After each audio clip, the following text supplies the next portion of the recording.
Hello everyone. Welcome to StudyIQ English. Welcome to the Hindu newspaper class with me. I hope I'm audible and visible to everyone.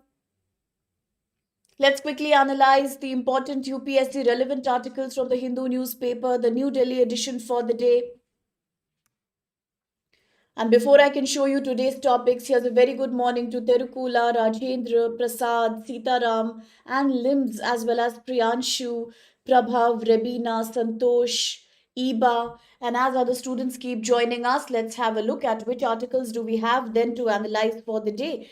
I hope you are finding all the updated PDFs on the Telegram channel, and I shall surely keep on posting various important current affairs and maps there as well. Now, apart from that, today we will have the monthly current affairs class. That is for the month of January 2025. I will do a monthly revision. That's going to happen today, and shortly it will be updated on the channel. Okay.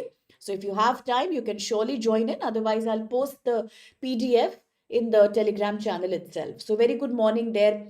Ishan and Kojumba, Sadhna, Anup, Rishi. Very good morning, Santosh and Sadhna. I'm absolutely good. Hope everyone is doing great. So many things have happened in the last 1 or 2 days. And the biggest episode that is making headlines right now is the way, very unilaterally, in a very monopolistic, hegemonistic way, President Trump has finally taken over the charge of Venezuela. Now, we had been discussing the US Venezuela conflict for a very long time now. We had seen the map of Venezuela, Colombia. We also saw Trinidad and Tobago. I was talking to you about a point called Ica Coast Point, the nearest point in Trinidad that's very close to Venezuelan coast.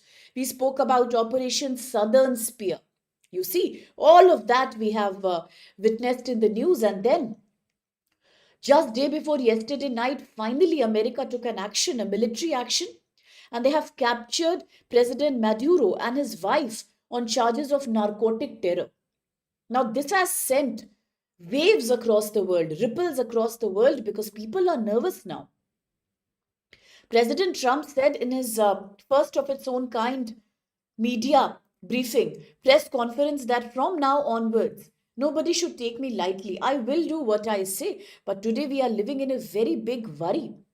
Because just last week, President Trump has also threatened Iran, Mr. Ayatollah Khamenei, that in case you take an action against peaceful protesters in Iran, we will attack you. We will not spare you either. And that's a scary news. If we can do that now with Venezuela, we don't know the kind of action that we can expect in the case of Iran, and that might further destabilize West Asia. Apart from that, countries like China and Russia, who themselves are leading world powers, Russia is engaged with Ukraine, China in the South China Sea, Taiwan plus Hong Kong, China one policy. You see, it's giving a very negative signal to countries like Russia and China that we can get away with acts of unilateral terror. We can get away by defying Article 2.4 of United Nations Charter that prohibits the use of force or threat from one country to another. So among all that background, today we have today's newspaper articles. These are about 7 articles. Let's examine them with a close view of the map. And as I start, yes, Vikash, good morning. Nagarjan, Prajesh, Shekhar, Santosh, Anup, very, very good morning. And that's great that you are saving the PPTs. That's wonderful. Absolutely. That's correct, Prasad. This time it is looking very unsafe to everyone. Operation Justice of China against Taiwan, Sadhna. Okay. Good morning, Sayyada. Long time. All right. Let's begin with the first article for the day, and we shall keep seeing the map. In the meantime, I hope other students can also join us.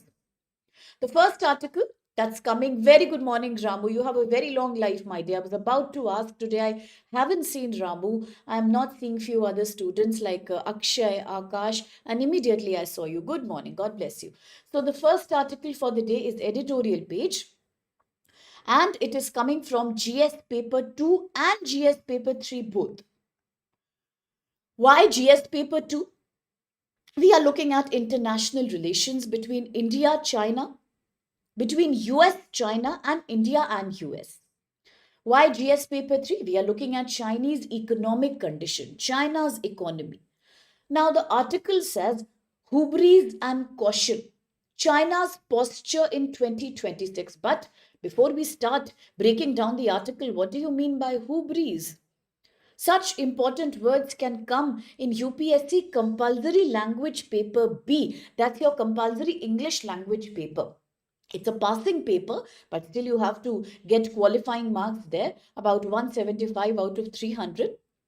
So for those who find synonyms and antonyms challenging, might find it a little difficult. So keep on remembering these synonyms.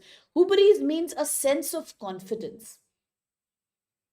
Hubris means a sense of excessive pride in your behavior, in your achievement. And that's what China is doing. The article is therefore highlighting a very big paradox here.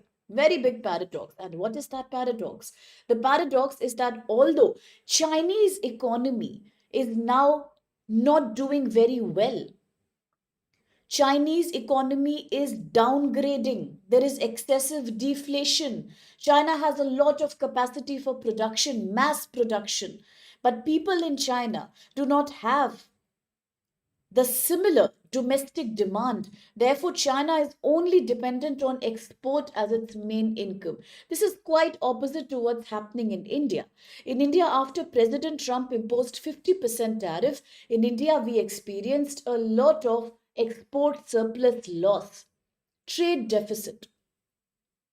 Therefore, India was only depending on domestic demand to maintain a good economic growth.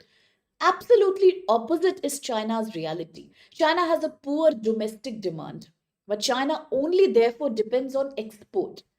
And China's export surplus is what's keeping the country absolutely in a stable shape. You see, what does this article therefore say? Hubris and caution. The paradox is that although China as a country is internally becoming weak economically, but outside it is portraying itself as a world power. This could be a very fake propaganda also. Article says China is facing many economic problems at home, but still it continues to act as super confidence. That's what we call hubris. It is very assertive outside.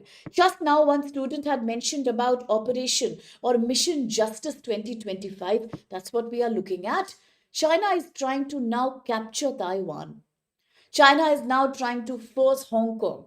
China is fighting Japan. China is creating an unequivocal demand on various areas of South and East China Sea, starting from the Spratly Islands, Scarborough Shoal, going to Senkaku, Yonaguni, entire area is being claimed by China. All this is an external exertion of power, but internally the economy is not doing well today. At the same time, America, that is China's major enemy, also does not treat China as an enemy that is political.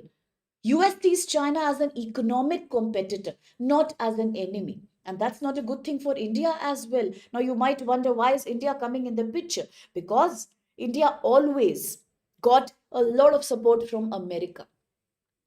Ever since President Trump had come to the power for the first time, India America had a very, very great relationship with each other, you see. But then now it is Trump 2.0, the second tenure of President Trump. This time, President Trump is not looking at China as a political enemy, only as an economic competitor. In fact, the whole reason behind a high tariff on China was the fact that America is insecure.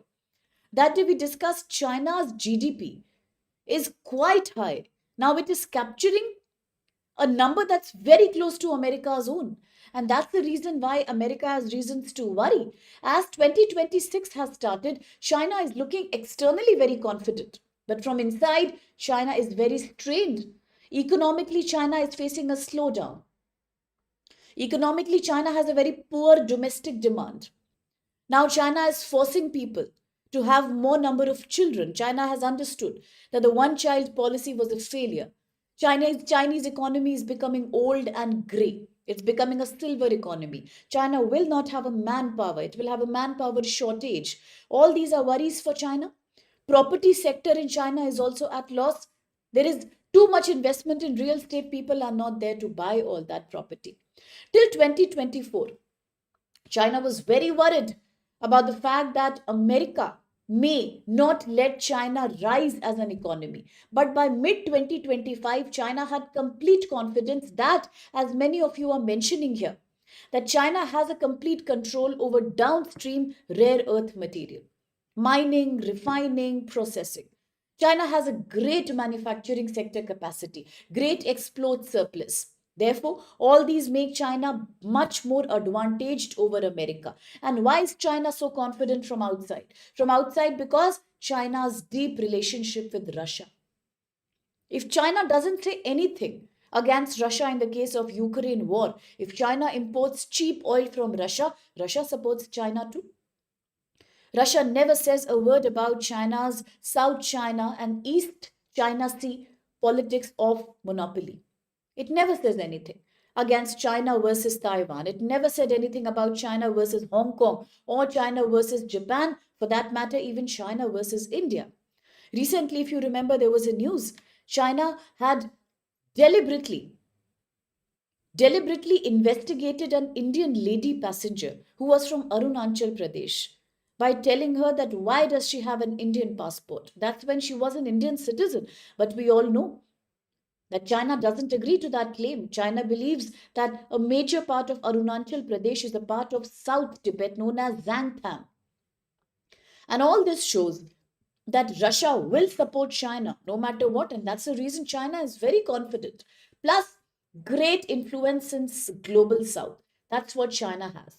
Ability to stabilize most of its relationship. Today, except Japan, China has a decent, stable equilibrium with all the countries. Even with a country like India, where there is no clarity on actual line of control. India China continue to have a conflicted border, whether it's Aksai Chin or whether it's Arunachal Pradesh, Zangnam, according to China. Yes, arbitrary detention, very good, Akhtar. So you see, despite that, India China maintained a decent dialogue at the Tianjin Declaration. Shanghai Cooperation Organization. Both of them are issuing visas, flights have resumed, bilateral trade is on the rise. So China has stabilized all its relation. If you look at the growth is where China is trying to hide something. As per the official estimates, the GDP growth level in China is lesser than 5%. That is something that China is trying to hide and cover up for by maintaining external monopoly, by maintaining a strong export base. What are the main problems that China is having internally right now? The biggest one happens to be poor consumption. People in China are not consuming. Income inequality is very, very high. There is a tendency towards deflation. Now, it's very good to wonder. We all understand what's inflation. We all know that. We all understand inflation. In India, in between, we were worried about inflation. But in China, right now, we are having deflation. That's when producer prices have been negative for 38 months. And what does you mean by deflation? GS paper 3 economics. It means a continuous fall, a decline in the general level of prices of goods and commodities, goods and services over a long period of time. In a very simple way, if you were to understand deflation, it means you have a lot of money to buy things, you have purchasing power, but still the economy is continuing to slow down. Goods and services are being produced, but there is nobody to buy them. It's exactly opposite of inflation actually. And if you look at China, right now China is facing a lot of producer price deflation for many, many months. There are a lot of goods and services in the market that are available, but there is a weak demand. Production has become surplus. They are producing too much more than what they can consume. And therefore, China continues to focus on its exports. That's also the reason why, like Aspirant mentioned just a while before, that when the G2 summit happened between President Xi and President Trump, just before the APEC summit in South Korea, the key target was the same. Why was China forcing President Trump that remove export tariff on me? I cannot sustain 143% tariff. Why was China so worried? Because China is based on export. Chinese economy runs on export surplus. There is no domestic demand. If the tariff would not have been reduced by President Trump, China would have lost access to American markets, just like India has lost. India managed. India has no problem. You can keep on putting tariffs. We will recover because we have a great domestic demand. China doesn't have. So the only leverage is export. And that's why they both sat together and made a promise. Okay, America said, I will reduce your tariff. You keep exporting, your economy is based on export. In return, you also keep on supplying rare earth material, because then, as America doesn't have as much downstream capacity. So it was a very clear relationship between the two, a very symbiotic relation, beautifully defined by Ramu. A general fall in the price of goods and services. Money can buy more, but there is a low domestic demand. The demand is very weak, beautiful, and very good, Sayyada. Ultimately, the economy will collapse if that happens, and that's what China is having right now. The only way China can use this surplus production is by keep on exporting to various countries. That's also the reason why China suddenly became soft to India. Earlier, China was intolerant about the border issue. This time, what did China say? In Shanghai Cooperation Organization, Indian government kept saying, let's decide something on LOC. Let us make a final line of actual control. But China said, no, bro, what's the hurry? Let's take it easy. Let's focus on bilateral trade. Let's focus on people to people migration. Where are we going away? We are all here, guys. We are not running. Let's talk about the border late. Much later we'll discuss. No, no hurry, no emergency. Why do you think there is no emergency? 100% it is an emergency. You keep on infiltrating on us. You are making such a massive military infrastructure near Ladakh, near the very famous lake, Pangong So Lake. So much you are doing. You keep on threatening us when it comes to Arunachal Pradesh, Aksai Chin, but you are saying no emergency because you have a vested interest. You can't afford to lose your export market. That's China's reality right now. Now, in America, when President Trump came for the second time, for China, it is China part two. For America, it is America part two. Why America part two? Because for China, it is a clear cut deal. America and China are economic competitors, but it's a give and take relationship. They don't trust each other, they hate each other. It's a reality. But there is nothing they can do for each other. Why? President Trump cannot afford to put much sanctions on China. He's afraid. If China stops rare earth material, it's gone. America's economy is gone. It cannot do anything against China. Similarly, China cannot do much against America. If America chooses to put a great amount of tariff, 160%, 180%, Chinese export economy gone. So therefore, they decided to maintain a very cordial relationship with each other. Today, China dominates the global manufacturing, obviously because of rare earth element, whether it's your green vehicle segment, electronic vehicle, batteries of various cars and automobiles, engine parts, then semiconductors, solar cells, machinery, all that China is manufacturing. In fact, International Monetary Fund recently said that China has so much manufacturing capacity that nothing can dampen China's export surplus. China will never collapse. The kind of manufacturing capacity China has, it can single-handedly run even on the basis of its export surplus. Today, the power dynamics have changed. China sees America mainly as an economic competitor, not as a rival. They both know they can't even touch each other. There are vested interests involved. For America, South America, Latin America is Monroe Doctrine, a part of its own territory, right? For China, places like Taiwan, Hong Kong are all a part of one country, two system strategy. Yes, the China plus policy. Both of them have a clear understanding. If the Eastern Hemisphere belongs to you, the Western belongs to me. Similarly, the Northern belongs to Russia. It's a clear cut power divide. You might be wondering, all of us were very shocked actually. Last month, when President Trump suddenly changed his attitude towards President Putin, he said President Putin is a good man. Imagine after years of hatred and rivalry, he says President Putin is a good man. And President Putin should get all the territories that are on the border of Ukraine. Is it? Prasad, do you feel a lag is there? Am I audible and visible? Can you see me? Is everything fine? Can you confirm? Any major lag that you're feeling? Yes, Prasad? Can you confirm, Bacha? Any lag? Any lag is there? Can anyone confirm me? Yes? Any lag? Anybody? Prasad, is it clear? Kindly please confirm, Bacha, is there any lag? The one China policy, very, very good, Ishan. Very good morning, Satya. Abhinav. It's clear, Sadhna? It's fine? Okay, aspirant. Thank you so much, Sitaram. I hope it's clear with Prasad also, bache. Okay, thank you, Ram. Now, coming back to the dynamics. Were you not shocked? We all were shocked. Okay, great. Thank you, guys. Thank you so much, my dear. Thank you, Rajendra Akhtar Devil. Thank you so much, Sadhna. You see,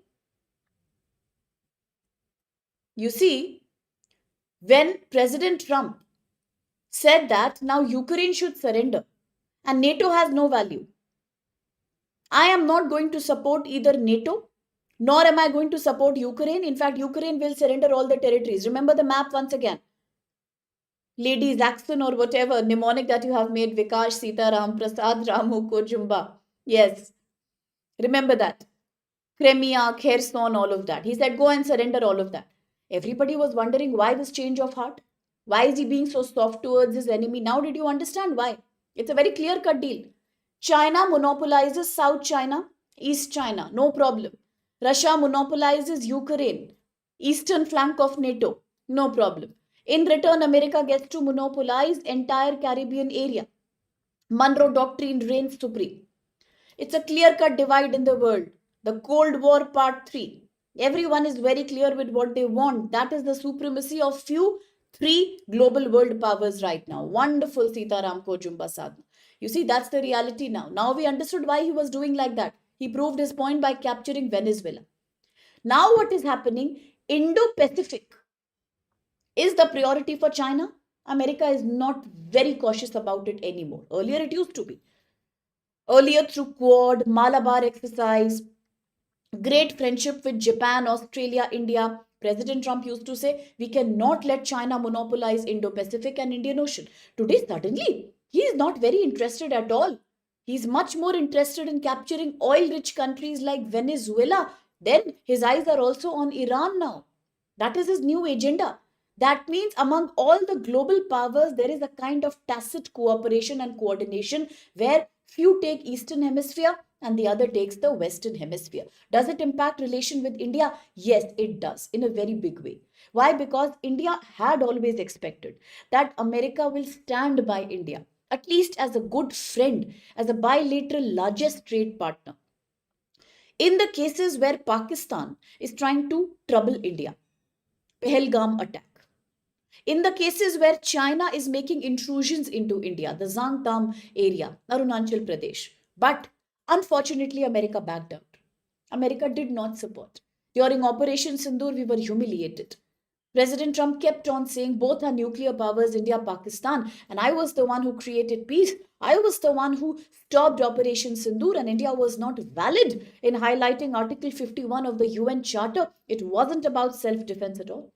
You see, that's when India realized America may not be a dependable friend anymore. Then, immediately after that, came the 50% tariff attack also. A scathing attack on India's export, despite the fact that America was the largest export destination for Indian goods. 48 billion trade we used to do. And suddenly we experienced that great hit. Very good, Kochumba. Destabilization of Bangladesh, sponsored by America again. That's the ugly relationship that India faces with US right now. No permanent friends, as I always say. When there is no permanent friend, then how do we make sure that somebody will support us in case China attacks us or Pakistan does? No, there is no such guarantee. There is no such guarantee. Today, America is less inclined. America is not happy to prioritize India against China. It is not. It is busy fighting its own battles.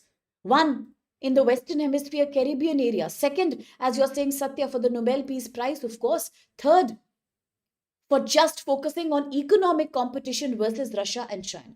And if you look at China, China perceives India as weak. China knows India is weaker than me because US will never support India. China has a much greater manufacturing sector, much greater monopoly on rare earth material. India is still trying to become Atmanirbhar. India is still navigating its way among so many enemies together. And if you look at the entire global south situation right now, then Europe and China ties are also not good. European Union countries are not happy with China. over issues like electronic vehicle subsidy, industrial overcapacity, China's BRI initiative. They are not happy. The Russia-Ukraine war, China's support for Russia. EU is not happy with China at all. But Europe has a constraint. What can Europe do? Europe could have fought against China. It could have been very clear against China if America would have continued to support. But you all have seen the ugly side of relationship. America is not supporting EU anymore. Just 3 weeks before, President Trump told European Union, "You are rotting." Can you imagine? Just look at the language. You are rotting. I am not going to support you through military help. I am not going to do anything for you. Manage your own military. It's a shock for European Union. They don't have that kind of military readiness even today. They are dependent on China. Yes, so many countries are having debt from China in terms of infrastructure. Italy, France are good examples here. So now what is happening? China is today saying, I am the leader of the global south, clearly. I will expand the Belt and Road Initiative. I have discussed in the news, the country that latest joined the Belt and Road Initiative is Kuwait in West Asia, an oil-rich country again. At the same time, China is using platforms like BRICS. China is using Shanghai Cooperation Organization to counter America's dollar monopoly. It has a complete support from Russia. China is using Indian Infrastructure Investment Bank. However, today China internally is getting fractured is a different reality. And if you look at India, China, 2025, both the countries are very careful with each other. India tried to negotiate on border, China refused. For China right now, there is only one priority. Push my exports because my domestic demand is getting zero. I'm worried. For China, it's a deflation situation. For India, India needs to prioritize the border. Today, the border situation is stable but not normal. There are buffer zones between India and China where China keeps on patrolling and keeps on sending its people for grazing. There are negative signals also in the past, such as China Pakistan Economic Corridor, key part of BRI, Belt and Road Initiative. I had showed you the map also that passes through the Gilgit Baltistan area of Pakistan occupied Kashmir. India is worried. Pakistan Saudi Strategic Mutual Defense Agreement. India is worried. Naturally. At the same time, Tibet hydropower project near India's border. India is concerned about that. Rare earth export restrictions. China can give a supply shock. Claims over southern Arunachal Pradesh, which China says is a part of Tibet known as Zangnan. Therefore, what is China doing? There is a strategy in this article that's called as, this article is talking about a strategy that is referred to as the gray zone strategy of China. I repeat, the gray zone strategy. All of you have heard about the 9-dash line. Yes. String of pearls. Yes. India's counter diamond necklace strategy. Yes. The one China policy, you know. One country, two systems, you know. Taiwan, Hong Kong, and China. Now, this article is using another word called China's grey zone tactic. What are grey zone? On which there is no clarity on the border, such as with India through Aksai Chin, through India through southern Arunachal Pradesh. Similarly, when it comes to the South China versus Japan, Senkaku Island, Diaoyu Island, Okinawa area, China believes that there are certain areas which are disputed and conflicted. Keep on controlling them. Keep on threatening other countries in them. And because there is no clarity, no country can do anything about it. And this is known as the grey zone tactic. So whenever you write about China in GS paper 3, also bacha remember the grey zone tactic. Very good, Ramu. The Strait of Malacca. Already, China views it as a strategic, very important point. No wonder today many countries, including Malaysia, Indonesia, Singapore, are doing joint patrolling of the Malacca Strait. And where is Malacca Strait? Between Indonesia and Malaysian Peninsula, India has created the Great Nicobar Project to have a geographical proximity, closeness to the Strait of Malacca. Very, very good. Is that clear, Sadhna, Santosh, Satya? Very good, Terukula. Beautiful point. The BRI, the Belt and Road Initiative. There are two versions, land and maritime.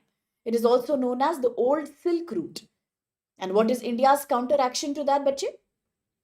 2023 IMEC, India Middle East Economic Corridor, which is an important port for India over there, Chabahar Port, Iran. And for Pakistan, Gwadar Port, China, Hambantota Port, Sri Lanka, Djibouti Port, also accessible to China. Yes, very, very good, Terukula. Great job. South China Sea, Gwadar Port, beautiful. Galathea Bay, very good. Quickly, the question with reference to China's position in 2026 and its implications for India.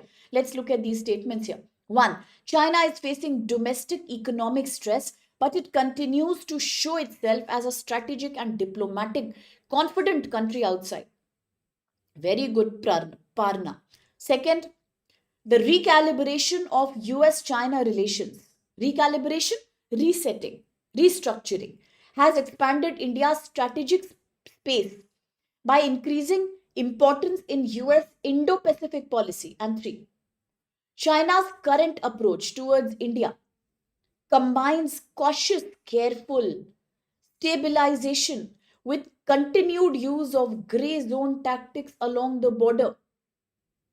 Think again when you say that. Can you please reconsider the second statement, Bache? Please.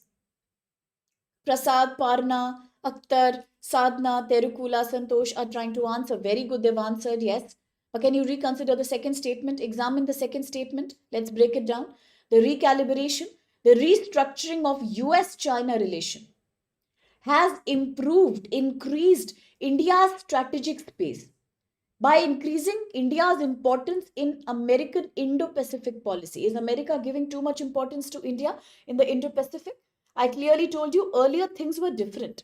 America used to give a lot of importance to India, Japan, Australia through bodies like the Quadrilateral Dialogue, Quad, exercise Malabar in the Arabian Sea. Today, the position is changing. America seems less interested in looking at China as an enemy at all.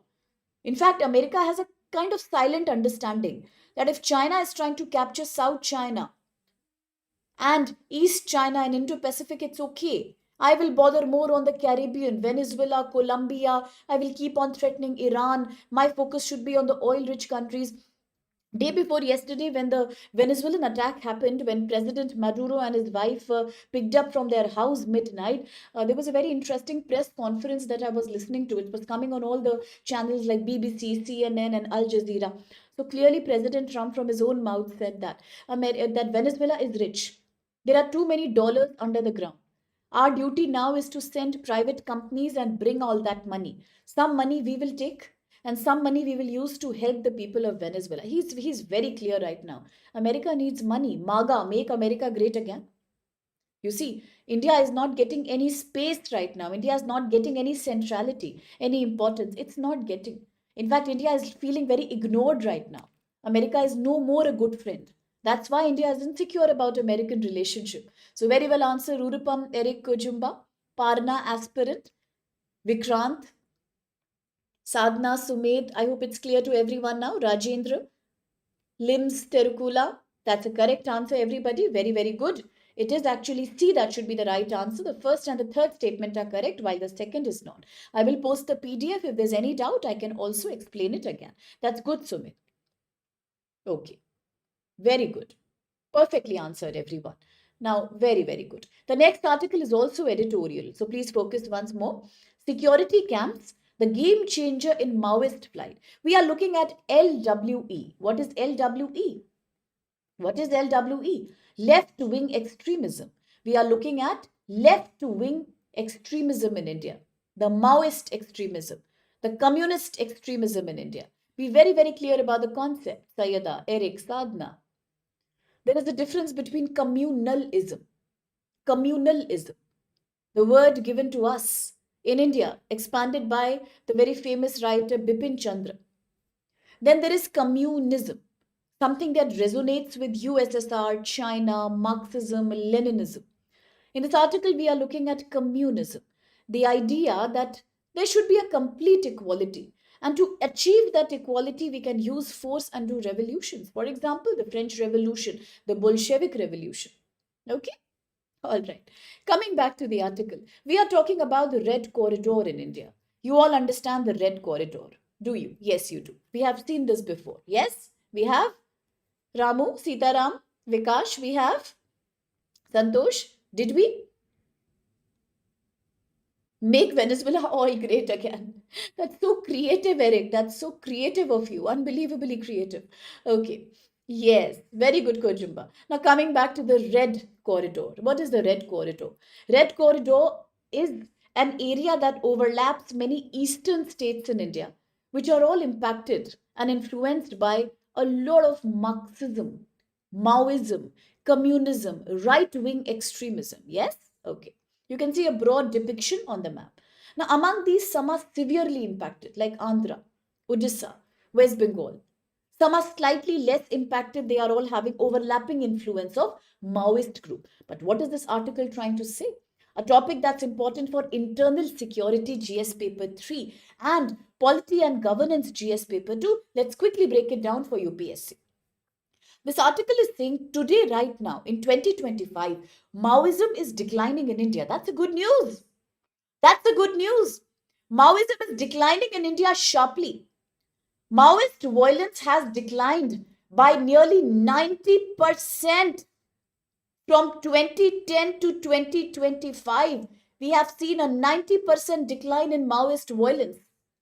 The left wing extremism affected districts in India have reduced from 126 districts in 2018 to about 11 districts in 2025. And that's a major reduction in Maoism. Yes. There are only three districts right now: Bijapur, Narayanpur, Sukma in Bastar division that are the worst affected right now. Kojumba beautifully explains about the Bolshevik Revolution 1917. So does Prasad talk about Venezuela. Okay, coming back to Maoism, bache, look how it is declining. From 126 districts impacted by Maoism, LWE, left wing extremism, to only about 11 right now. It is on the fall. It is declining, and that's a great news. Today, the hot spots, the most scary areas are Bijapur, Narayanpur, and Sukma in Bastar district of Chhattisgarh.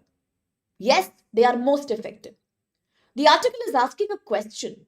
There is an area in Andhra Pradesh named as Dandakaranya. Dandakaranya. Why did it become such an important Maoist base from 1980s onwards? Why? Why did it become such Maoist affected in Andhra Pradesh? Why? Because Maoist had entered here right from 1980s.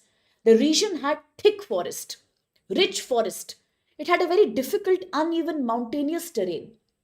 It was overlapping with borders of many other states like Chhattisgarh. Earlier, Chhattisgarh was not there. So, Madhya Pradesh, Maharashtra, Odisha. Yes. Now, what happened? Tribal population here was poor. It is poor. Tribal population was deprived over here. They was marginalized, very, very backward. In that case, all these factors helped the Maoist leaders to keep on radicalizing the poor tribals, to keep on making them join the Maoist movement. After all, poverty and extremism are very closely related with each other. Poverty, deprivation, and radicalization are also very closely related with each other. Yes, very closely related with each other. Now, very good question, Ramu. What do you mean by Naxalism?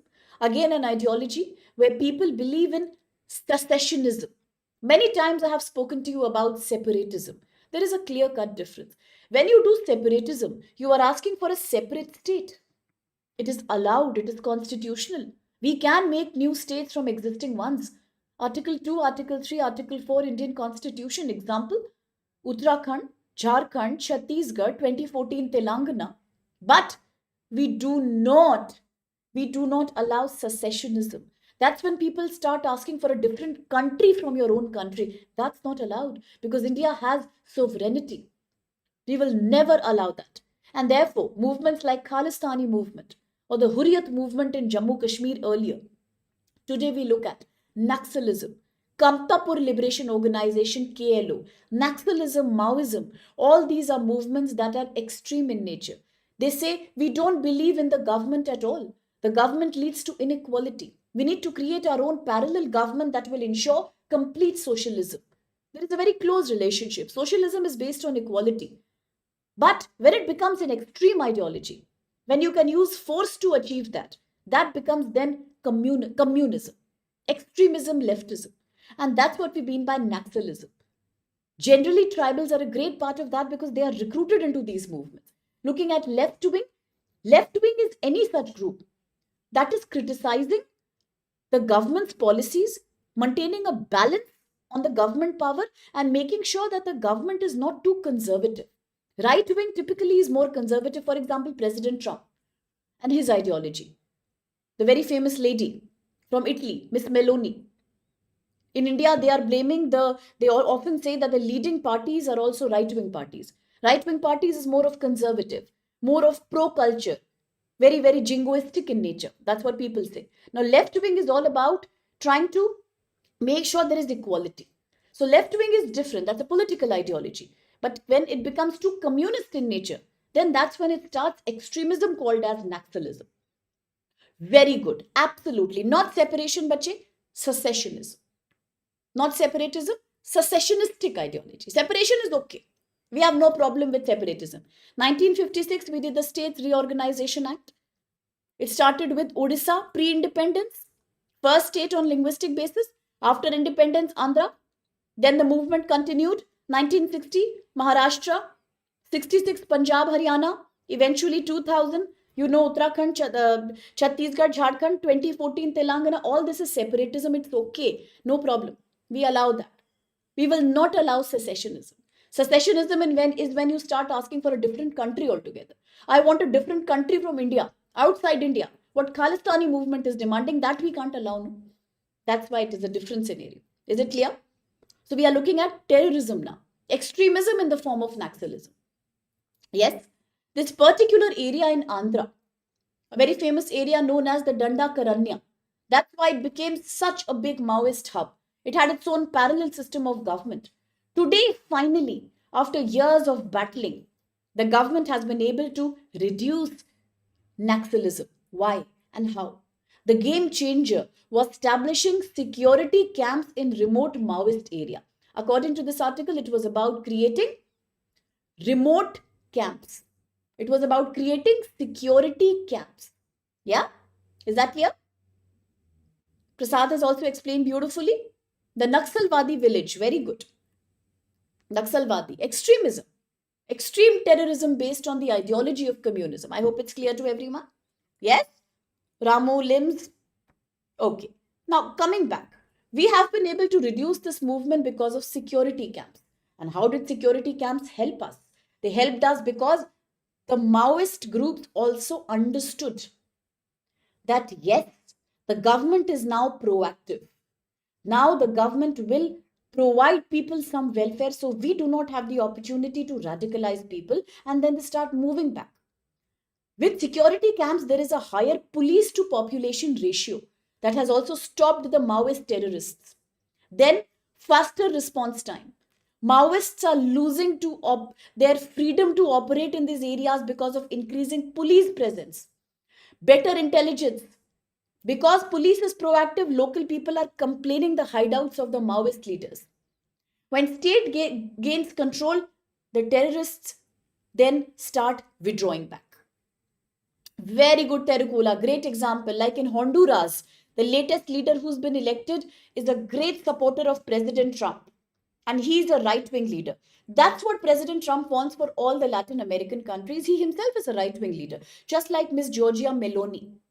That is right-wing. Quite the opposite would be the left. Okay, great. Now coming back, security camps are providing infrastructure. They are providing roads, mobile towers, connectivity, improved daily life, better grocery, better medical supplies.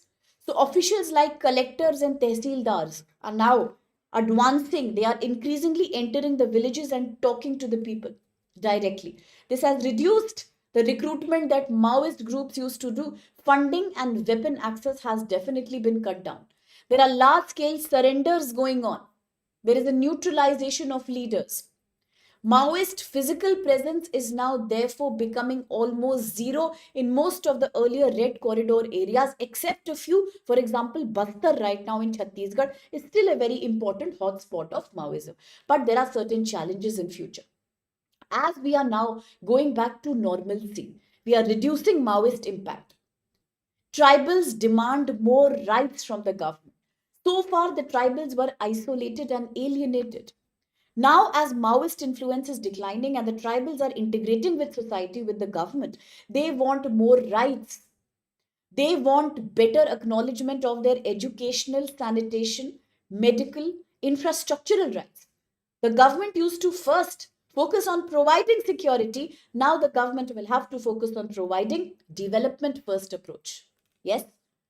When the tribals are ready to cooperate with the government has to now provide them some opportunity for economic empowerment. There are two acts in India that are very revolutionary in this regard. One on your screen is the PISA from 1996. It's known as Panchayat Raj to Scheduled Areas.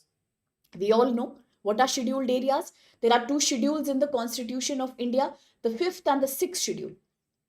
We know both of these schedules are applicable to states where you have a great amount of tribal population, but Schedule 6 is only applicable in four states: Assam, Meghalaya, Tripura, Mizoram. For all the remaining states which have a large tribal population, we have the fifth schedule. Yes. Under the fifth schedule, the government provides to the tribal areas administrative bodies like tribal autonomous councils, tax. Sixth schedule, we provide autonomous district councils, which are far more autonomous, where tribals can directly take care of their own administration. It was in the news. Very good, Vikash. TAC versus ADC. It was in the news when in Ladakh, Mr. Sonam Wangchuk was arrested under NSA, National Security Act, Article 21, 2022.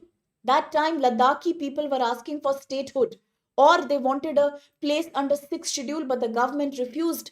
The government said, sorry, we can't give you 6th schedule benefit, but we can give you something else. We can give you a place in Article 371 of the Constitution. Therefore, Article 371 can come in the prelims exam. I have spoken to you about it many times.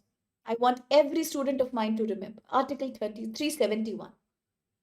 Yes. Very good, Sitaram Sumit. Absolutely, Tarikula. Brilliant. Now, under the PISA, we are looking at the fifth schedule. Tribal Autonomous Tribal Administrative Councils. What is PISA?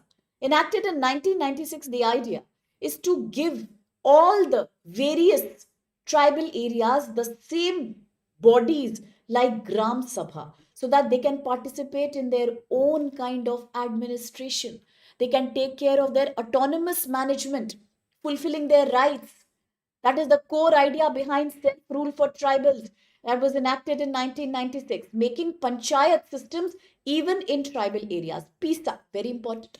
Similarly, you have the Forest Right Act 2006. What is that? Under this, we understand that forests are areas where tribals live, they have their livelihood, they have their culture attached to the forest. We cannot ask them to go out of the forest just in order to create an infrastructure project or a hydropower plant. We cannot do historical injustice to tribals. Therefore, we have to give them some legal right over forest land and forest resources. That is the Forest Right Act 2006. Who gets benefited by these acts? Scheduled tribes. Total 8.6% of India's population. Yes.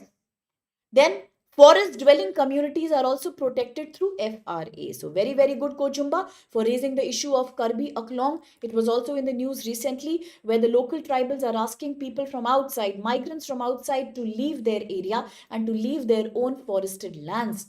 They are also asking for their rights and their autonomy. It was in the news. So thank you so much for clarifying, Parna.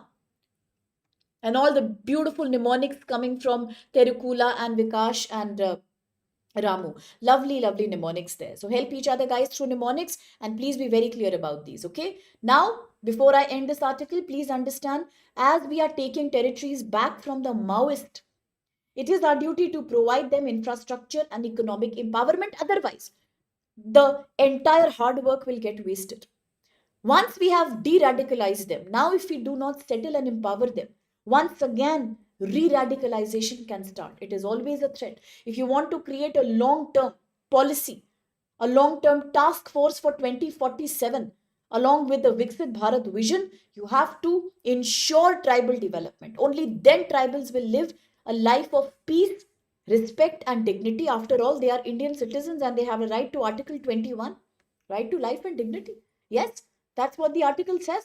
Quickly, the question there, with reference to the doctrine of, sorry, with reference to the decline of Maoism in India, look at these statements. Vikash already answered. One, the number of left wing extremism affected areas in India has now reduced over the last few decades, with Maoist activity now only confined, only in small areas of Bastar and Chhattisgarh. Second, creating security camps in remote and forested areas is a great contribution in weakening Maoist activity by improving security presence, intelligence gathering, and administrative outreach. And three, the decline of Maoism has made implementation of constitutional safeguards like PISA and FRA unnecessary in the former conflicted areas. Which of these are valid? Vikash Parna, Santosh Sumed, Limbs. It's everywhere, bache. Kojumba, revolutionary groups are everywhere. Now, the reason is that it was always a very isolated area. So, ultimately, it needs development. You know, one of the best, beautiful cultures from India, greatest forest reserves in India, greatest young, talented population in India, we need development. Once development happens, Northeast is the most potent part of India's economy. If you do not do development, then what happens? There are always radical people to take advantage of innocent tribals, right? Okay, so very good Kojumba, very good Sumit, Adi, Sitaram, Parna, Vikash, all that is correct only. Ramu, what should be the right answer then? What should be the right answer then? Obviously, answer should be A here, right? Or can it be A? No, it cannot be A. Is the first statement correct? Correct. Second statement correct? Correct. First two are correct. That means A cannot be right. What about the third one? The decline of Maoism. Now that Maoism is declining, does it mean we will never have to invest in PISA or FRA? It doesn't mean like that at all. So what if Maoism is declining? That's what the article is saying. It's a very sensitive situation. Today, Maoism is declining. If you do not support people again, if you do not dare do their development again it will start. So therefore, third is not correct. It is not unnecessary, it is very necessary. Third is not right, 1 and 2 are correct. That means C will be the right answer. Exactly as Vikash, exactly as Parna, Sitaram, Sumed, Limbs had said, it's the right answer. Yes, Rebina, that's correct. C will be the right answer. Perfectly correct. It will again increase. Very, very well explained there. Code name, I'm not sure about the name. Lumen. Panchayati Raj, 11th schedule, 73rd constitutional amendment, very good. Urban local bodies, 12th schedule, 74th amendment, 1992, well reminded. Great Sayyada Sadhna, very good. C is the right answer, Eric, that's correct. Quickly, the next article, Bache, what does it say? It says India will lose. India is losing, sorry, India is already losing. India is losing 0.4% of its GDP every year to natural disasters. So which UPSC syllabus? GS paper 3. Disaster management. Yes, Disaster Management Act. Okay, we are looking at how India is losing so much money just because of too many natural calamities that are going on. Yes, so what does the article say? Article is saying there are so many emerging economies in the world, including the ASEAN countries. ASEAN, so many times we have discussed ASEAN, Association of Southeast Asian Nations. The last summit, 47th ASEAN summit, took place in Kuala Lumpur, Malaysia. The total number of members have increased from 10th to 11. My students know very well which is the 11th member. I will show you the map also. I think you all know. I'm sure you all know. No problem, Ajay. We can work on that, bache. No problem. We can have classes for writing also. Nothing to worry, dear. Everything can be learnt. First, let's focus on prelims. For mains, I'll help you through it. Very good, Terukula. Timor-Leste. Very, very good, Ramu. Correct, aspirant. Timor-Leste. That was happened in ASEAN. ASEAN was in the news. But ASEAN was also in the news because of RCEP, Regional Comprehensive Economic Partnership. We have discussed thoroughly about New Zealand India FTA. There I asked you these questions and all of you had answered correctly. So I'm assuming everybody knows. Good. Yes, Vikash Sitara. What is the article saying? Article is saying there are so many developing economies in the world. All of them coming from ASEAN economies, India, China, so many of them. They are facing a rise of natural disaster. In the last 10 years, 100 disasters have happened every year in vulnerable ASEAN economies. About 80 million people have been affected every year because of that. Not only the frequency of these disasters is on the rise, their intensity is also on the rise now. What are the nature of these disasters? If you take the case study from India, India is usually impacted by floods, glacial lake outbursts, GLOs, flash flooding, cloud bursting. Very good, Vikash Terukula. Brilliant. Cloud burst. India is impacted by non-storm floods and landslides. Uttarakhand, Punjab floods, urban flooding, Mumbai, Chennai, Bengaluru, Gurugram, Sikkim flash flood. So India is characterized by floods and storms. What about Philippines and Vietnam? Philippines and Vietnam are having tropical cyclone problem. Recently, Sri Lanka had tropical cyclone Bay of Bengal, cyclone Ditwa, Operation Sagar Bandhu.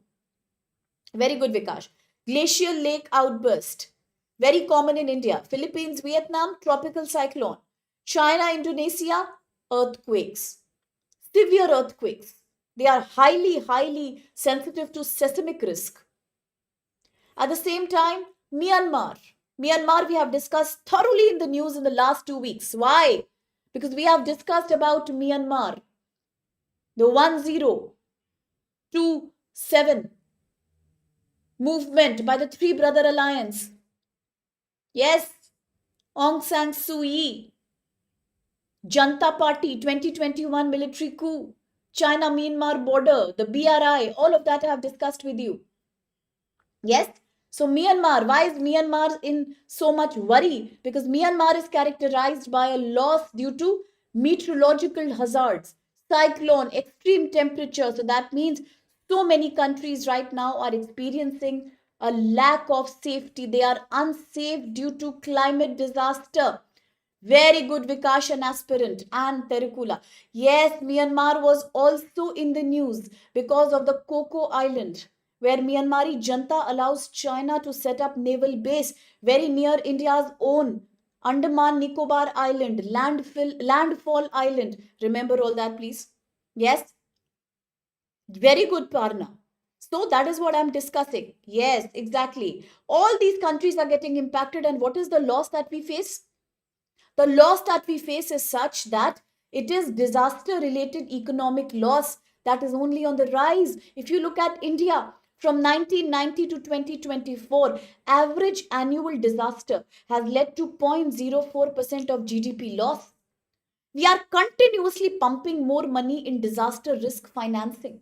It has now become a major priority in the budgetary annual allocation. What are the types of disaster? Hydrological, flood, landslide. Meteorological, storm, cyclone, extreme temperature. Climatological, drought, wildfire, forest fire. Geophysical, earthquake, tsunami, volcanic eruptions. Haley Gubby volcano, Ethiopia Afar region. If you look at an index that is known as World Risk Index, WRI, sorry to say, but India ranks second highest. India ranks second highest in the World Risk Index. This is immediately after Philippines. The first spot goes to Philippines. Very, very prone to tropical cyclones. Now, looking at vulnerability, all these mean loss of human life, loss of demographic dividend. These are young Asian economies, loss of infrastructure. Vulnerable and poor people exposed to becoming climate induced refugees. Climate induced refugees. There are two kinds of refugees, broadly three kinds. Internally displaced, those who are refugees in their own country. Climate induced, conflict induced. Conflict induced, Sudan, Libya, DRC. Climate induced, look at the condition of people in Philippines, Vietnam, Sri Lanka right now. All these are climate induced refugees. Yes, that's the reality right now. So what can we learn from here? As the disaster risk is increasing, we do not just need disaster management. That's not enough. We need a data driven, AI driven, machine learning driven disaster risk assessment index. We need to predict disasters rather than taking care of them once they happen. Financial mechanisms are crucial. Countries like India should focus on preparedness more, climate adaptation more, resilience more. Strong disaster resilient infrastructure is the need of the hour, quite like what countries of Japan do. Yes, Vikash talks about SDG 13. Absolutely. Facing climate change mitigation. All these are emerging economies of Asia. Today, if we do not protect themselves, if they do not help themselves through disaster management, it will continue to harm their economic stability. Ultimately, it will harm a group, an entire ASEAN region that is key today. It's a major contributor to global economy. Okay. Now, quickly the question. With reference to natural disaster risk in emerging Asian economies, I'm not saying ASEAN, I'm saying Asian economies, consider these statements. One, emerging Asian countries like India, China, and other ASEAN nations are seeing increase in both frequency and intensity of natural disaster, affecting millions of people annually, every year. Second, India's disaster related economic loss is mainly due to hydrological hazard, flood, landslide, while some neighboring countries face higher loss from meteorological hazard like cyclone. And three, the World Risk Index is assessing, it is measuring disaster risk by combining countries' exposure to disaster, danger, its vulnerability, including coping capacity and long term adaptation. Which of these statements do you think are valid? Yes? Parna, Terukula, Vikash, Sitaram, aspirant, Adi have answered. So does my dear Kojumba. What about Bulbul? Is Bulbul not here today? What about Akhtar? What about Ayan? What about other students? Okay, Ramu, Santosh, Sumit. Very good. It's D. D is the right answer. D is undoubtedly correct answer. Great, Sayyada. Okay, very good. All are correct. All of you are right. Akhtar, Eric, Vikrant, Sumedh, Anup. Well, valid answer. All are correct. Also remember in the third statement, I'm writing here because when you get the PDF, you'll remember. India has second position and Philippines has the first position. When you talk about the disaster risk index, okay, the World Disaster Risk Index. Great. Now the next article is a very short article actually. I am not going to spend too much time here, but just a quick observation. It says the struggle. Okay, you're there, Akhtar. Thank you. The struggle to count women's labor. Now, this is not a new theme at all. Multiple times we have spoken about this so many times. Why? Because you know it is coming from GS paper 2. It is coming from vulnerable communities. We are looking at women. I have discussed with my students a concept that is known as femicide. We talk about genocide, suicide. You should know femicide. You should know words such as VAW, violence against women. You should know that women are experiencing two types of crimes in any society. One are known as implicit crimes and the other are known as explicit crimes. I understand, Eric. I'm having for the last 12 days actually. Okay, one is explicit crime. God bless you. What are explicit? Explicit are those that you can see from your eyes. You can view them, you can visualize them, such as domestic abuse, dowry death, right? Such as beating up and all of that. Then there are implicit crimes that are even more dangerous. implicit crimes that you cannot see, but they exist. Now, under this, there are two kinds of categories. We have spoken about them. One is known as time poverty. I have discussed it with you. The other, I have discussed again, is known as dual burden or double burden. What are these concepts? Double burden means every woman generally has to do two kinds of labor. One is the unpaid domestic labor that she does in the house, for which she gets no payment. The other is the paid labor that she does outside the house, typically in the informal sector. In India, most women work in the informal sector. Second is time poverty. Because she is doing two kind of labors together, she is not able to find any extra time for health care, mental well-being, and educational enhancement. No wonder she is always less as compared to men when it comes to pay parity, salary equality, or skills in general. These are certain themes this article is trying to touch upon. What does this article say? Article says that in most countries of developing region, especially global south including India, women are majorly responsible for unpaid work. Women are the one who do unpaid domestic labor, too much labor. And even when they work outside of the house, they are generally focused on pink and blue collar labor. Pink collar, nurse, midwife, compounder, caretaking, childcare, nanny. Blue collar, physical labor work, construction sector, manufacturing industry, and all of that. Unfortunately, works like caregiving, cooking, cleaning, household work are invisible and undervalued. So many economies are focusing on GDP growth. They are focusing on paid jobs. They are focusing on male breadwinner of the family. But care work is often seen as non productive work because it is not counted and calculated in the GDP. There are some countries across the world who are now trying to change that. A very good example could be Bolivia. Often we are talking about South America, Venezuela conflict, Colombia conflict, the new leader, right wing leader, who is being supported by President Trump. Yes? Now look at another South American country, Bolivia. Bolivia has made an initiative. It has enacted an Article 338 in its constitution.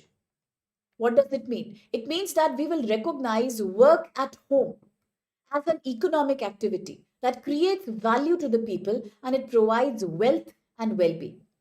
Housewives are therefore now considered as providers of social security and they will get some money, some allowance from the government. The same process is happening in European Union countries also, where the government provides for a monthly allowance of some euros to the housewives. Then you have other countries like Trinidad and Tobago Islands. Why were they in the news? They were in the news because of Operation Southern Spear. For the Ica Coast Point, the nearest point to Venezuela in Trinidad. They were in the news because President Trump was using military infrastructure in Trinidad and Tobago to fight against Venezuela, President Maduro. In Trinidad and Tobago also there is a rule where we count under unremunerated work. It's an act in Trinidad and Tobago 1996 where unpaid work is covered under Unremunerated Act 1996. There has to be a measurement of that. And household taking care of children, taking care of old people, disabled people will have to have some monetary value. Then comes Argentina, another country from South America. Argentina. Football lovers will know everything about Argentina. Argentina. Buenos Aires. Now, looking at Argentina, Argentina has also made a law under which we are now trying to provide employment contracts to domestic workers.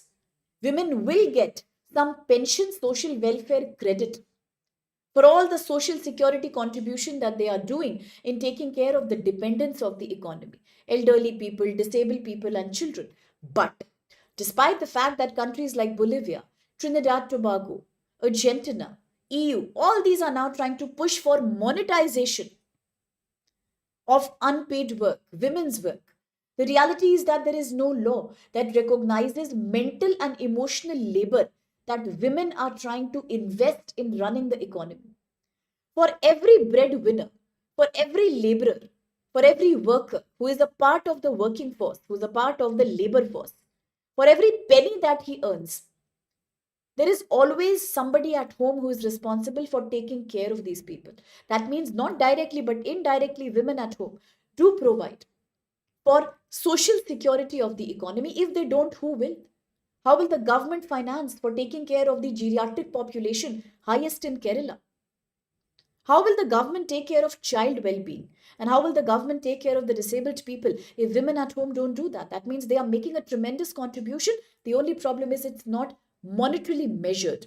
Hence, these women are the invisible workers. Unfortunately, even those women who are working outside the economy are also majorly working in the informal sector. They are also characterized by vulnerable unemployment and they are invisible ghost employees. Therefore, in countries of the global south, including India, we need a reform today, a structural change where laws, budgets, and social norms should value unpaid domestic work. They should not consider it as under qualification, or they should not consider that as underemployment. Unemployment. That's not unemployment, by the way. They are ghost workers. Yeah, right. Men must share the caregiving responsibility at home also. Women should be allowed more time to invest in education and skill enhancement. Because without women's participation at home, there is very little the economy can do in terms of improving its GDP as well. So this article celebrates the contribution of unpaid domestic work. Yes, ghost work. Very good. Okay. So Kojumba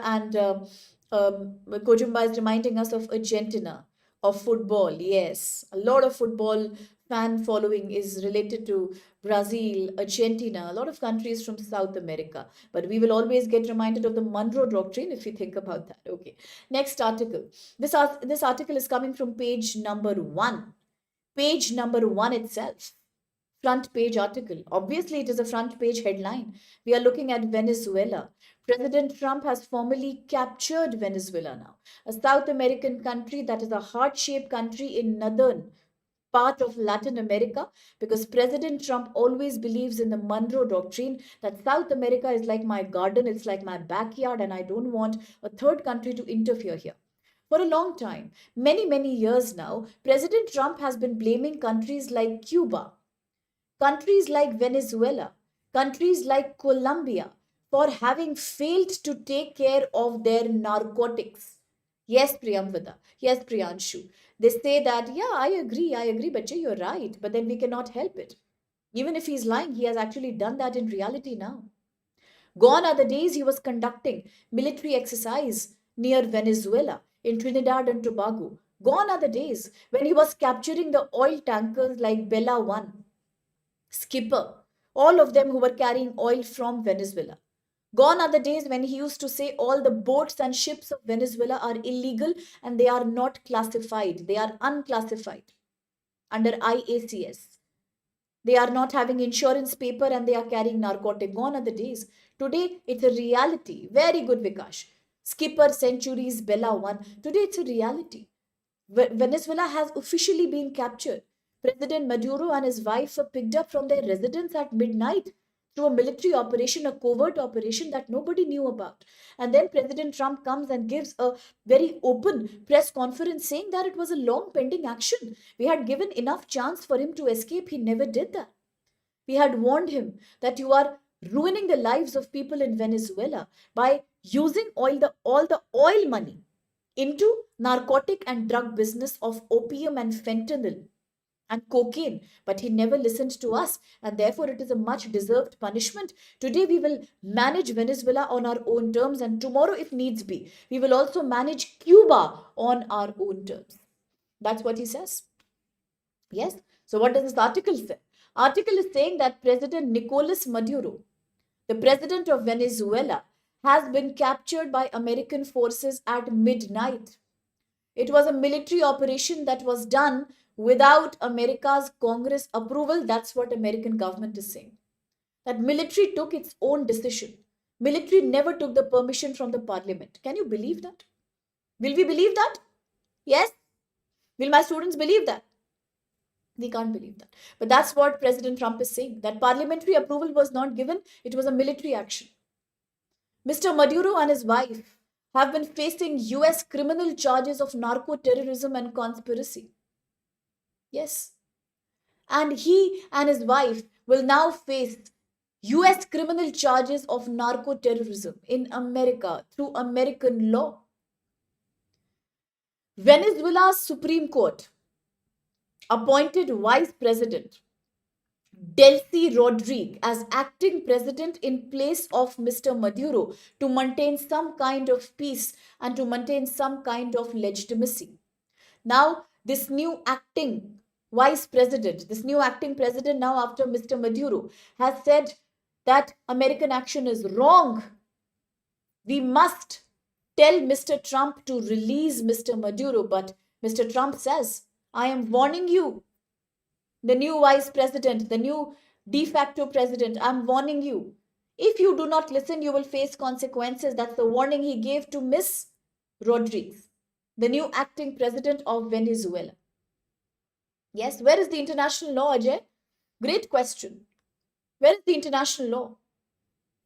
Great question, but no answer. Why is this so controversial? As Ajay, Eric, Parna, and Terukula, they are all explaining it to us. They all say, and they are right when they say, because this article also says that this action is known as imperialistic. It's an imperialistic action. Venezuela says it's an imperial action taken by America today. This is violating Article 2.4 of United Nations Charter, which prohibits one country to use force or threat against another country. Yes, America has bypassed the power of UNSC, United Nations Security Council. Earlier, America used to bypass the power of United Nations Security Council by doing vetoes. Veto against Israel, veto against Saudi Arabia. Every time there was an action taken in UNSC against countries like, say China's aggression or against Israel's aggression, every time President Trump has done a veto. That was his soft power. Today he has utilized hard power. He has defeated the purpose of UNSC completely.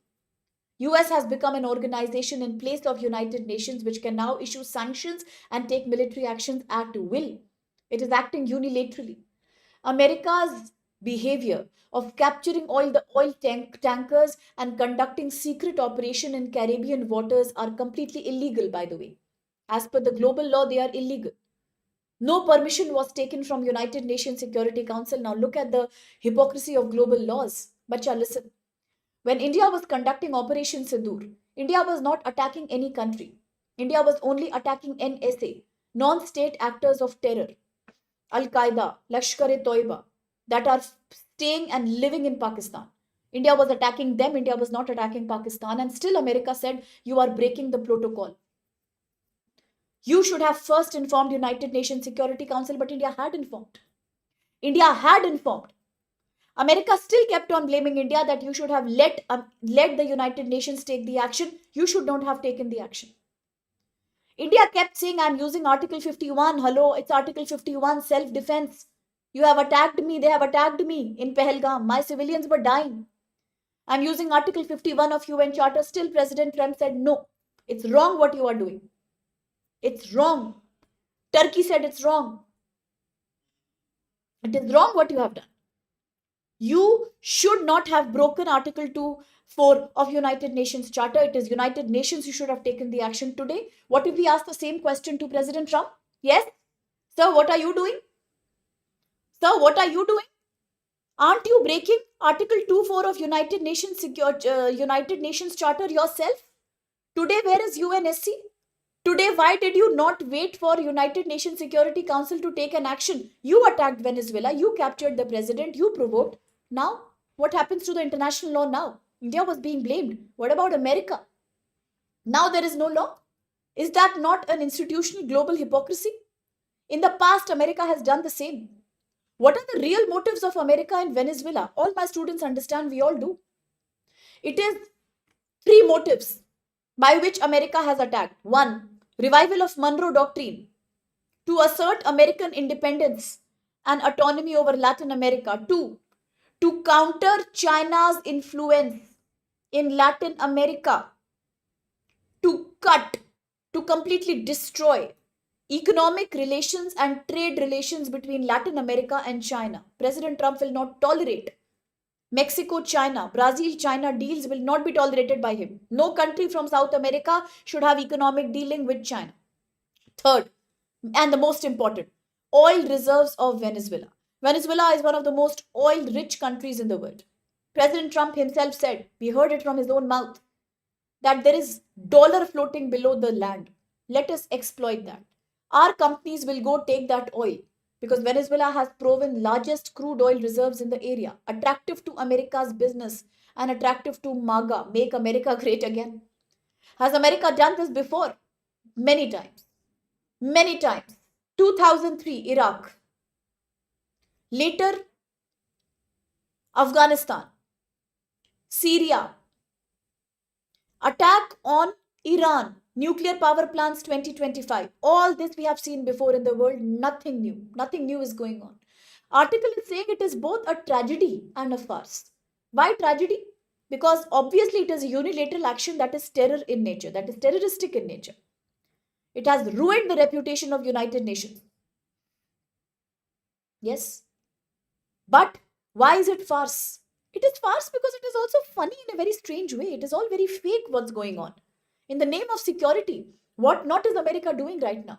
What is the political reality inside Venezuela? Inside Venezuela, people were unhappy with Mr. Maduro, but they were not so unhappy also that they wanted America to come and take him away and capture him midnight. Mr. Maduro's party, United Socialist Party, as well as the Bolivarian movement, they still supported Mr. Maduro. The movement was trying to address the inequality in Venezuela. It was not trying to completely dismantle the rulership or the presidency of Mr. Maduro. What right did America have to take that decision on the behalf of Venezuelan people? Is that not hypocrisy? Blaming Mr. Maduro without proving any public evidence, is that not hypocrisy?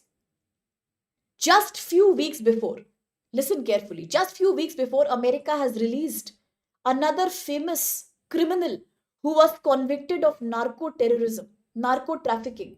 He was a former leader of a country called Honduras, where we have seen a new leader getting elected now.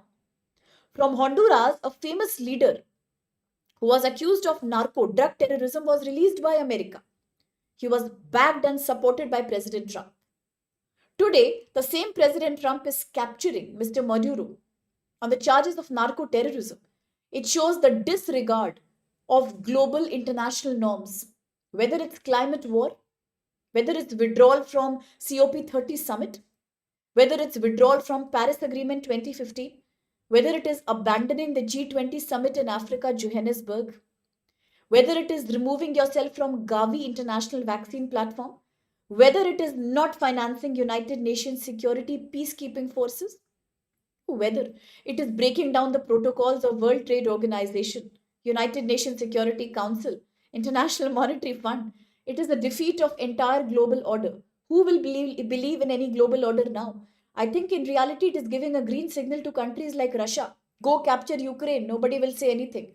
Giving a green signal to China. Keep on terrorizing the South China Sea. Nobody will have any problem. And today, as Terukula reminds us, withdrawing from NATO whenever you want to, withdrawing support from European Union and threatening Ukraine to surrender. All these are unilateral actions. So what can we say? That's the new world order. UN is the new US is the new UN. That's what we can say. Yes, very good aspirant. The most favored nation. Beautiful. I hope it's clear to everyone. And then he's a renowned peace negotiator. When I was listening to his press conference, I thought I'll share it in my Telegram group, but then it was a video, so I did not do that. Now, in this press conference, President Trump was saying that Mr. Putin himself said that if Joe Biden was not there, if President Trump would have been the leader, Russia-Ukraine fight would never have happened. Because I am the leader who gets peace to the world. What else to say? Last question. With reference to recent America's action against Venezuela and its result on international order, consider these statements. Answers are coming. One, the apprehension. Apprehension is a very good word. It means fear. What does it mean? Fear. The fear of Venezuela's president. The fear or the capture of Venezuela's president by US forces without Authorization from United Nations Security Council has raised concerns about the violation of state sovereignty under international law. Two, this interference is showing a broader US strategy to assert its influence in the Western Hemisphere, to counter China's growing presence in Latin America, and to secure energy interest, oil interest. And three, the episode shows, illustrated shows. In UPSC mains, you will see many questions that are using the word illustrate. So always remember, my dear, whenever a question in the mains is using a word called illustrate, yes, illustrate, you have to give examples as many as you can to prove your point. So illustrate and substantiate are two very important keywords in the question. These are called tag words. Whenever they come in a mains question, always remember you have to give examples. Illustrate, substantiate. So the third statement says this episode is showing a shift from multilateral diplomacy to unilateral coercive forceful action, reinforcing the trend of breakdown, erosion of rule based international norms. And all of you are valid. Very well answered. Priyanshu, Parna, Kojumba, Sumit, and Vikash, and Vikrant, Sumed, Rajendra, Sitaram, Terukula. Everybody is right. It is D. Correct, Ramu. Correct, Prasad. It is D. It is D. Now, a quick article in the passing from front page. India's Russian oil imports have increased a lot. They are very, very high right now. The latest data shows that now, if you look at the overall oil import from India, the largest, the main countries, the two big countries from where India is importing its oil happen to be Russia and US together. They are contributing to more than half of India's oil import. Okay, and recently India has imported 7.7 million tons of oil from Russia.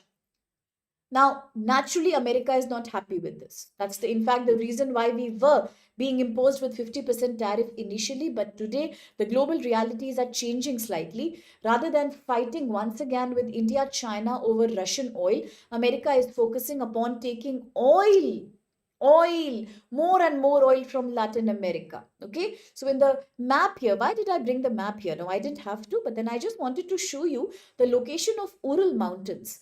Multiple times I have shared with all of you Ural mountain range. Why? Because the oil that Russia is sending, the oil that we are importing from Russia, is known as the bitter Ural oil. It is very sour. Why is it so sour? Because it is having a high sulfur content, a very high content of sulfur in this oil. Yes, it's coming from Ural mountain range. I just wanted to show for all the students who have just joined us in the last few weeks. But here is Ural mountain range. Many people say Ural acts like a boundary between Asia and Europe. This broad area is known as Eurasia. This broad area is known as Eurasia. You must have heard about the word Eurasia when you were looking at ancient history chapter on early Vedic society. The Indo-Aryans came from Central Asia. Many textbooks are also writing they came from Eurasian region. Therefore, Aryans had the features like the people of Eurasia. Yes, so that's Eurasia. And because this oil is coming exactly from this area, Ural oil, this is the Ural mountain range, broadly between Asia on the right, Europe on the left. It is a great divide between Europe and Asia. Correct, Akhtar. So always remember the location, okay? Always remember. That's it for this one, nothing else. Now, the last article is we can also not do it, but in two lines, there is no harm if I read it out to you very quickly. The article was focusing on Pakistan actually, and in two lines I will summarize. I will not take much more time now. Now, quickly say, very good, Ramu. The tectonic plates are very active here. The Eurasian tectonic plates, very good, very good. Now, coming back, Caucasian mountain, very good, Terukula. Coming back, this article is the last article. It is looking at instability in Pakistan. Now, no matter how much strategic mutual defense agreement Pakistan signs with Saudi Arabia, recently Saudi Arabian government has given the highest civilian honor to General Asim Munir, the Field Marshal of Pakistan. All these things are making India worried. But the question is why suddenly Mr. Asif Munir has become such an important figure in Pakistan? Today he is being welcomed in countries like Saudi Arabia. Such a grand welcome he is being given. President Trump meets him openly because of President Trump and Mr. Asif Munir. Pakistan is getting a revival of F-16 fighter jets from America. Pakistan is getting one more tranche of loan from IMF. But who is this man and why is he so big today? Why is his name such overarching today? Because recently Pakistan, as Vikash and aspirant have reminded us beautifully, has passed the 27th Amendment Act to its constitution. Today in Pakistan, military is supreme. There is no criminal prosecution you can do to the military leaders of Pakistan.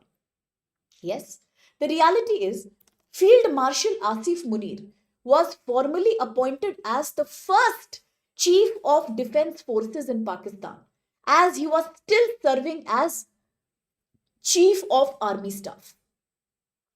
Recent constitutional amendments like 27th has given him supreme power. They have given him all immunity against criminal prosecution. No judicial action can be taken against him. He is the unequivocal unilateral leader now. But this is not a new trend in Pakistan. Article says after 1947, seven prime ministers changed in Pakistan in just 11 years. There is instability. Every time a president or a prime minister tries to create civilian rule, the military always overtakes that. Between 2008 and 2018, Pakistan saw four prime ministers: Mr. Yusuf Raza Gilani, then Raza Parvez Ashraf, then came Nawaz Sharif, and finally Khan, Shahid Khan Abbasi. So you see, quick turn of power in just a matter of 4 years. None of them were able to complete a full term. None of them did. The civilian military tension has remained constant in Pakistan, therefore. In 2018, there was a great hope. The former cricketer, the great political leader, the great orator, Mr. Imran Khan, finally became the prime minister. It got a great hope because he used to be the favorite leader of army also. Army was supporting Mr. Imran Khan. People were happy. He was a highly educated man, great when it comes to diplomatic negotiation. No wonder Pakistan was peacefully negotiating with America, India, China, or everything was looking quite stable. The apple cart was very stable under Mr. Imran Khan. Okay. Eventually, he rose to power. A lot of promises came for Pakistan. Many people in Pakistani army also hope that he will be a very different leader. But quite like Mr. Bhutto and Mr. Nawaz Sharif, he ultimately challenged the very institution that gave him the power itself. As soon as he tried to assert his autonomy and independence, he also faced resistance. Mr. Imran Khan, therefore, became the first Pakistani Prime Minister to be removed through a no confidence vote. Somebody who was put in prison, tortured in prison. Till date, we don't know what's happening to him and his family. Yes, his party's election symbol was also taken away from him, and today he is under jail. He was not allowed to become autonomous at all. At the same time, the real problem of Pakistan is not just about Mr. Imran Khan. It is not even about General Asif Munir. It is a general tendency of trying to become a terror state, a military state. It is never happy with being a civilian rule. Pakistan's real problem is that army has always been more powerful than elected governments. Always. Whenever civilian leaders try to assert control through budget, finance, or diplomacy, military either directly through coups or indirectly takes over. Sometimes a direct coup will happen, like in the case of Mr. Musharraf, or sometimes it will be silently through changing institutions and policies. The recent rise of General Asim Munir is not a political coup. There is no political revolution that has happened. It's called a silent revolution. Today, he has an extraordinary power. At the same time, he is also the head of the army. So, Pakistan is again moving towards military coup, military dictatorship, but this time it is a silent dictatorship. There is no protest on the road, there is no bombing, there is no tank attack, but it is the same thing that has happened repeatedly since 1947. The same pattern is continuing. Civilian governments are weak, society is highly divided, income inequality is severe, people are marginalized, and therefore, ultimately, the most organized and the most powerful institution will continue to be army. That's all. At the same time, the fight against Baloch army continues. Today, Pakistan claims it's not safe from India. Pakistan claims it's not safe from Taliban also. When in reality, the reason is it is Pakistan that is giving space to majority of terror outfits that exist in this entire northwest frontier region of India, Indian subcontinent. So until Pakistan does something extraordinary to improve democracy, to improve economy and civilian control, the military will keep on being the real de facto also, de jure also. Both kind of leader, and no kind of show off of civilian rulership. Nothing is going to change the situation of Pakistan. Great reminder about CEPC. Correct. China, America are the virtual controllers of Pakistan. We can say that. Yes. So that's it. Correct, Ajay. Beautifully said. So that's it now. I'll take your leave at this note and I'll see you tomorrow at 9:30 a.m. But today I have the current affairs revision of December 2025. The time will be communicated to you. The ad will be put on the YouTube channel. But once I have the time with me, I will also put it on the Telegram channel so that it's a confirmation to you. Okay. Thank you so much. Yes, it reminds me of the new movie also, Abhay. That's right. Thank you so much. That's very kind of you. Yeah, the monthly revision will now happen today itself. We'll do it off. So thank you. God bless each one of you. Stay learning, stay happy, stay healthy. Focus less time on social media. Enjoy map work, see documentaries, love current affairs, and then they will love you back. So God bless you. Bye Rajendra, bye Vikash, Ramu, Priyamvada, Kujumba, Aspirant, Santosh, Sumedh, and Akhtar, Terukula, Sitaram, Parna, Ajay. Bye bye, and God bless each one of you. Bye Ramu, bye Urupam, bye Priyanshu, bye Pranarathi, bye Adi, bye bye Limbs, bye bye code name Human. Okay. Terukula, I have already mentioned, I think. Sitaram, I have mentioned. Eric, bye bye, take care.